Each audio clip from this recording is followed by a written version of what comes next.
Welcome friend to my YouTube channel study 5 AK। आज मैं बताने वाला हूँ आपको इलेक्ट्रोस्टैटिक पोटेंशियल एंड कैपेसिटेंस। तो इस चैप्टर के हम लोग सारे डेरिवेशन कवर कर रहे हैं, मैं आपको बता दूँ। ठीक है, तो हम लोग आज जो डेरिवेशन कवर करने वाले हैं, क्या एक्सप्रेशन जो आने की उम्मीद है 2021 एग्जाम्स में, वो है energy stored in a capacitor. Capacitor कह रहा हूँ तो हमारे जो 12th CBSE के सिलेबस में है वो है पैरेलल प्लेट कैपेसिटर। क्या है? पैरेलल प्लेट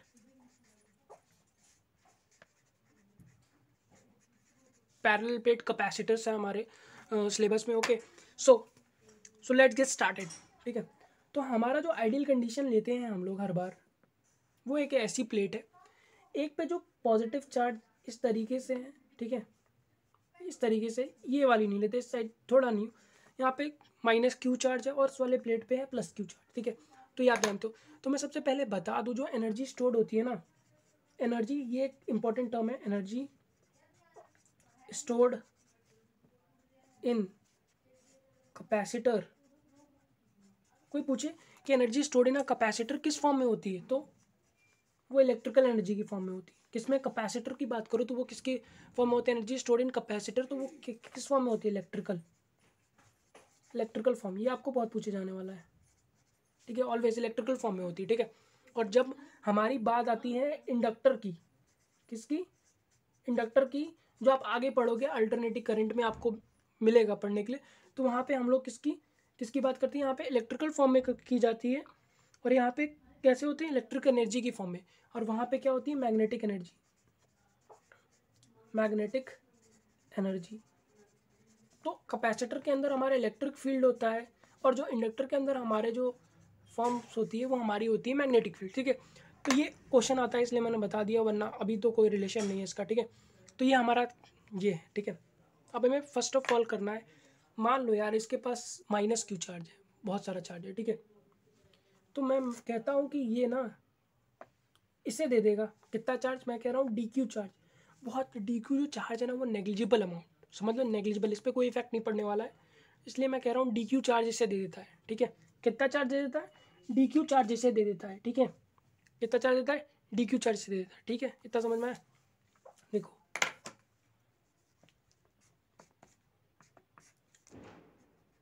फिर से देख लो एक बार, इस पर +Q है। ये कहता है कि भाई एक DQ चार्ज मैं तुम्हें देता हूँ। ठीक है, कितना चार्ज? DQ चार्ज जो है ना, बहुत छोटा है। ओके, तो अब मैंने आपको पिछले वीडियो में, अपने पिछले लेक्चर में, जहाँ पे मैंने डिराइव करा था फॉर द सेम चैप्टर, हमने डिराइव करा था कैपेसिटेंस का formula for parallel plate capacitor. आज हम लोग एनर्जी का कर रहे हैं। ठीक है, तो वहाँ पे मैंने बताया था कि जो कैपेसिटेंस होता है ना, वो होता है Q/V।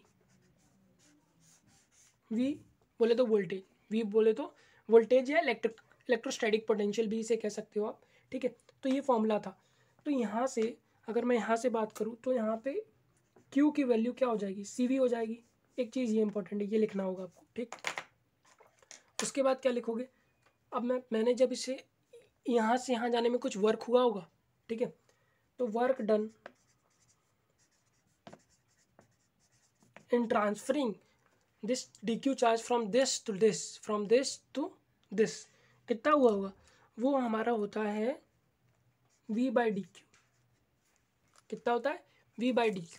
सो मैं कहता हूँ DW वर्क हुआ, मतलब बहुत छोटा सा वर्क हुआ इसमें, जहाँ पे वोल्टेज हमारा V था और DQ चार्ज को ट्रांसपोर्ट करने में हमारा इतना खर्चा हो गया। ठीक है, तो यहाँ से हम लोग V की फॉर्म निकाल सकते हैं। V की क्या वैल्यू आएगी? वोल्टेज की क्या वैल्यू आएगी? DW की बात करूँ तो V की हमारी वैल्यू आ जाएगी, यहाँ पे आ जाएगी C/Q/C। ठीक है, अब क्या करना है? अब हमें लगा देना है दोनों साइड इंटीग्रेशन, बोथ साइड क्या कर देना है? इंटीग्रेशन का साइन, DW इंटीग्रेशन Q/C/DQ। ठीक है, कितना चार्ज है? 0 से तुम कह लो, मान लेते हैं टोटल चार्ज हमारा कितना है? टोटल चार्ज हमारा Q है, 0 से Q ले लेते। ठीक है, यहाँ से 0 से W।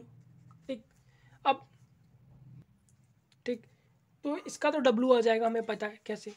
इसका क्या होगा? सबसे पहले 1/C जो कंस्टेंट है वो बाहर चला जाएगा, उसके बाद 0/Q बचेगा, Q/DQ बचेगा। अब इसको नेक्स्ट पेज पे करते हैं। ठीक है, तो ये है हमारे पास। ठीक, W आ गया, मतलब वर्क डन आ गया। ठीक है, पहले यहीं से कर लेते हैं। तो 1/C, तो इसका क्यू बाई डी क्यू का क्या इंटीग्रेशन होता है आपको पता होगा, तो उसका होता है Q²/2। ठीक है, कहाँ से कहाँ तक लिमिट्स लगे हुए हैं हमारे, लोअर लिमिट्स और अपर लिमिट दोनों ही दे रखे, तो दोनों के साथ चले। 1/c Q²/2 - 0/2, तो हमारा आ गया 1/2 C² वर्क डन। अब मैं बता दूं जो हमारा वर्क डन होता है, वर्क डन की बात करूं, amount of work done is equal to what, potential energy या energy of what, energy of capacitor जो उस पर स्टोर्ड हो रही है, कैपेसिटर। ठीक है, तो इसे U से डोनेट कर देते, तो U हमारा आ जाता है 1/2 Q²/c। अब आई होप आपको पता होगा कि सिंगल फॉर्म तो दे नहीं रखी होती है, क्योंकि इसके अब ये हमारा तो जो मेन है हमारा ये है, हमने डराइव करा तो ये आया, और हमारी एक और फॉर्म होती है QC। अब इसका तो कैपेसिटेंस का फॉर्मूला ये होता है। ठीक है, तो यूजिंग दिस हम लोग क्या कर सकते हैं, इसकी दूसरी फॉर्म भी निकाल सकते हैं। मेन फॉर्म ये है, एंड आफ्टर दैट अगर आप कोई पूछे पोटेंशियल एनर्जी और कुछ ये ना दे रखा हो, तो using all this you can आप निकाल सकते हो। और इसे आप क्या क्या लिख सकते हो, Q/²/2, और इसे C फिर लिख सकते हो 1/2 Q², यहाँ से C की वैल्यू निकाल लो, C की जो हमारी वैल्यू आती है वो आती है Q/V, तो 1/2 QV, ये भी एक फॉर्म है। ठीक, this is also in form 1/2 QV।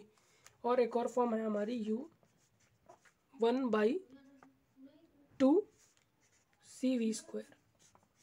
So these are all for energy, तो जूल्स में ही होगी, ये तो पता ही होगा।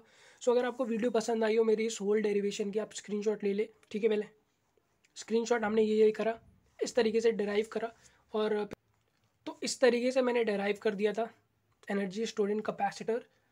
एंड आप स्क्रीनशॉट ले सकते हो, और नोट तो ज़रूर से करना, because this is very important. अगर आपको वीडियो पसंद आई हो तो लाइक शेयर सब्सक्राइब ज़रूर करें, और भी ऐसे जो डेरिवेशंस है फिजिक्स में ना, इसके लिए मेरे चैनल को सब्सक्राइब कर सकते हैं और मेरे प्लेलिस्ट को भी देख सकते हैं। Thank you.